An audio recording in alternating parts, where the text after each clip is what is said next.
ರಾಮ ಮಂದಿರ ಹುಂಡಿ ಲೂಟಿ ಮಾಡಿದ ಪ್ರಕರಣಕ್ಕೆ ಸಂಬಂಧಪಟ್ಟಂತೆ ಬಿಜೆಪಿ ವಿರುದ್ಧ ಕೆಪಿಸಿಸಿ ಅಧ್ಯಕ್ಷ ಬಿಕೆ ಹರಿಪ್ರಸಾದ್ ಅವರು ಕೆಂಡ ಕಾರಿದ್ದಾರೆ. ಇಷ್ಟು ದಿನ ದೇವಸ್ಥಾನದಲ್ಲಿ ಚಪ್ಪಲಿ ಕಳ್ಳರಿದ್ದಾರೆ ಅನ್ನೋ ಬೋರ್ಡ್ ಇತ್ತು.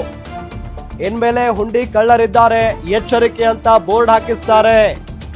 ಬಿಜೆಪಿ ಅವರು ಬಂದ ಮೇಲೆ ರಾಮನ ಹೆಸರಲ್ಲಿ ಲೂಟಿ ಹೊಡಿತಿದ್ದಾರೆ. ಯಾರ ಮೇಲಾದ್ರೂ ಕ್ರಮ ತೆಗೆದುಕೊಂಡಿದ್ದಾರಾ? 200 ಕೋಟಿ ಎಲ್ಲಿಗೆ ಹೋಗಿದೆ? ಕರ್ನಾಟಕದವರೆಗೂ ಬಂದಿದೆ. ಕೆಲವರಿಗೆ ಸರ್ಟಿಫಿಕೇಟ್ ಬಂತು, ರಿವಾರ್ಡ್ ಕೊಟ್ಟಿದ್ದಾರೆ. SIT ಎಲ್ಲ ಸುಮ್ಮನೆ ಕಣ್ಣೊರೆಸೋಕೆ, ಅವರನ್ನೆಲ್ಲ ಜೈಲಿಗೆ ಕಳಿಸ್ಬೇಕು. ದೇಶಾದ್ಯಂತ ಅನ್ರಿಜಿಸ್ಟರ್ ಸಂಸ್ಥೆಯೇ ತೊಂದರೆಯನ್ನ ಮಾಡ್ತಾ ಇದೆ. ಇಲ್ಲಿ ಅಂಧ ಭಕ್ತರದ್ದು ನಡೆಯಲ್ಲ ಅಂತ ಬಿಕೆ ಹರಿಪ್ರಸಾದ್ ಹೇಳಿಕೆಯನ್ನ ಕೊಟ್ಟಿದ್ದಾರೆ.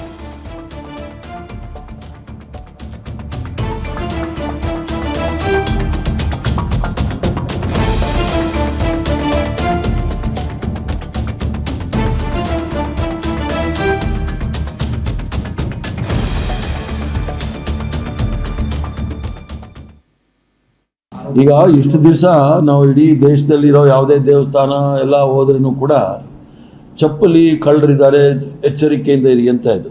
ಇನ್ಮೇಲೆ ಯಾವುದೇ ದೇವಸ್ಥಾನಕ್ಕೆ ಹೋದರೆ ಹುಂಡಿ ಕಳ್ಳರಿದ್ದಾರೆ ಎಚ್ಚರಿಕೆ ಅಂತ ಬೋರ್ಡ್ ಹಾಕ್ಸ್ತಾರೆ BJP ಅವ್ರು ಬಂದ ಮೇಲೆ. ನಾವು ಹೇಳ್ತಾ ಇರೋದೇನು ಅಂದರೆ, ರಾಮನ ಹೆಸರಲ್ಲಿ ಇವರು ಲೂಟಿ ಹೊಡಿತಾ ಇದ್ದಾರಲ್ಲ, ಇದುವರೆಗೂ ಯಾರನ್ನಾದರೂ ಕ್ರಮ ತೆಗೆದುಕೊಂಡಿದ್ದಾರೆ? ಇಷ್ಟು ನಿಧಾನವಾಗಿ ಹೋಗೋದು ಯಾಕೆ? ಆಮೆ ಗತಿ ಸ್ಪೀಡಲ್ಲಿ ಹೋಗ್ತಾ ಇದ್ದಾರೆ, ವೇಗದಲ್ಲಿ ಹೋಗ್ತಾ ಇದ್ದಾರೆ. ತಕ್ಷಣ ಕ್ರಮ ತೆಗೆದುಕೊಳ್ಬೇಕು. ಇದರಲ್ಲಿ ಯಾರ್ಯಾರು ಇದು ಎಲ್ಲಿ ಹೋಗುತ್ತೆ 200 ಕೋಟಿ ಅಂತೇಳಿ. ಅದು ಕರ್ನಾಟಕದವ್ರಿಗೂ ಸಹ ಬಂದಿದೆ. ಕೆಲವರಿಗೆ ರಿವಾರ್ಡ್ ಕೊಟ್ಟಿದ್ದಾರೆ. ಅವರು ಗೋಹತ್ಯೆ ಕಾನೂನು ವಿಚಾರದಲ್ಲಿ ಬಿಲ್ ಪಾಸ್ ಮಾಡಿದ್ರು ಅಂತೇಳಿ ಕೆಲವರಿಗೆ ಅವ್ರಿಗೆ ಇದು ಕೊಟ್ಟಿದ್ದಾರೆ, ಅವಾರ್ಡ್ ಕೊಟ್ಟಿದ್ದಾರೆ. ಭಾಳ ಆಳವಾಗಿ ಅದು ನಾವು ಈಗಾಗಲೇ ಹೇಳಿದ್ವಿ. ಸುಪ್ರೀಂ ಕೋರ್ಟ್ ಜಡ್ಜ್ ನೇತೃತ್ವದಲ್ಲಿ ಇದು ತನಿಖೆ ನಡೀಬೇಕು ಅಂತೇಳಿ. SIT ಎಲ್ಲ ಸುಮ್ಮನೆ ಕಣ್ಣೊರ್ಸೋಕ್ಕೆ, ಯಾವುದಾದ್ರೂ ಒಂದೇ ಒಂದು ವಿಚಾರ ಮಾಡ್ತಕ್ಕಂಥ ಸಂಸ್ಥೆಗಳು ಭಾರತೀಯ ಜನತಾ ಪಾರ್ಟಿ ನಾಯಕರನ್ನ ಮಾಡಿದ್ಯಾ? ಇದರಲ್ಲಿ ವಾಷಿಂಗ್ ಮೆಷಿನ್ ಇಲ್ಲ.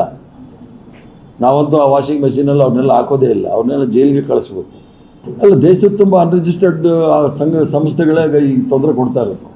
ಅದನ್ನೇ ನಾವು ಹೇಳ್ತಾ ಇದ್ವಿ. ಎಲ್ಲರೂ ಸಹ ಸಂವಿಧಾನದ ಚೌಕಟ್ಟಿನಲ್ಲಿ ಎಲ್ಲರೂ ಸಹ ನೋಂದಣಿ ಮಾಡ್ಕೊಳ್ಬೇಕು. ಒಂದು ವ್ಯವಸ್ಥೆ ಇದೆಯಲ್ಲ, ವ್ಯವಸ್ಥೆಯಲ್ಲಿ ಹೋಗ್ಬೇಕಾಗುತ್ತೆ. ಅದು ನಂಬಿಕೆ, ಮೂಢನಂಬಿಕೆ, ಅಂಧಭಕ್ತರು ನಡೆಯೋದಿಲ್ಲ.